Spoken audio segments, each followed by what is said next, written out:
think it just has it's not the most organic record by any means. I mean, it's not, you know, an analog tape type deal. But I think that working with Adam, and who produced and engineered the record, really was, it's the closest you can come to a studio album by the Devil Wears Prada that captures any little bit of what we want to do live. And I think that's one of the biggest things that stands out to me about Dead Throne, and even beyond just the sound itself. I think Adam's like production ideas and whatnot just really make it creates a certain coherence to each song, and I think that might be canceling more. I think that that threw me off. I think that each song kind of stands out as a whole a little bit more, and I know a lot of bands will say that about their own songs because obviously they know the songs, but I think we were able to achieve that a little bit more with Dead Throne, and I think that's one of the more kind of forefront attributes to the record.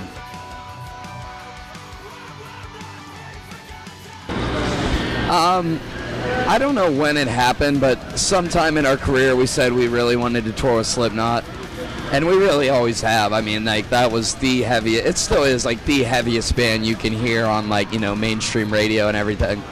And we've always just been really curious, and, well, not curious, just ambitious to tour with a band as incredible as Slipknot is. And we know that a lot of their fans could be interested in our band. Finally getting to be able to do even something like Mayhem, it's obviously not like a 4-band tour, you know, deal, but getting to do this has been absolutely fantastic, and this really is one of our favorite tours we've ever done. The people here really know what they're doing, and we're most grateful for that. I think so. I mean, we're not, you know, with certain bands, you have studio bands, you have bands that this guy's getting paid most, you have this guy that has to be in the band or the band doesn't exist, you know, the singer or the one guitarist, whatever. With us, you know, we didn't come from anything like that. We came from kids going to local metal hardcore shows and wanting to do that for ourselves and wanting to just play and express ourselves, you know, it's music.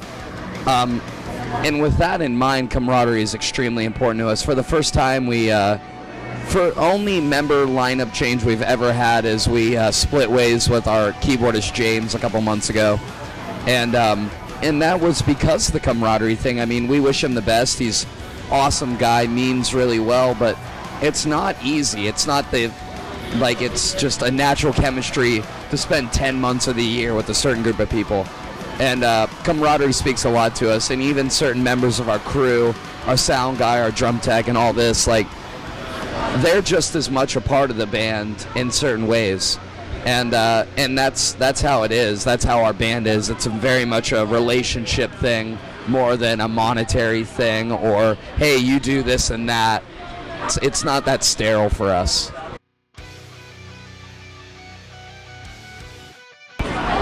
The craziest thing, really, I get this question a lot because it's the Mayhem tour and, you know, it's metal and everyone's supposed to be insane. But for us, we're pretty tame. I mean, we like to be idiots. We have dance parties frequently, way more frequently than we would ever like to admit to. And really, that's all we really do. I mean, we like to knock back some beers and be idiots. It never goes to the extremes of like destroying things or the whole rock star thing. To us, it's just I say we drink, we don't really party. So we have a good time. I promise we have a good time, and that's really about it.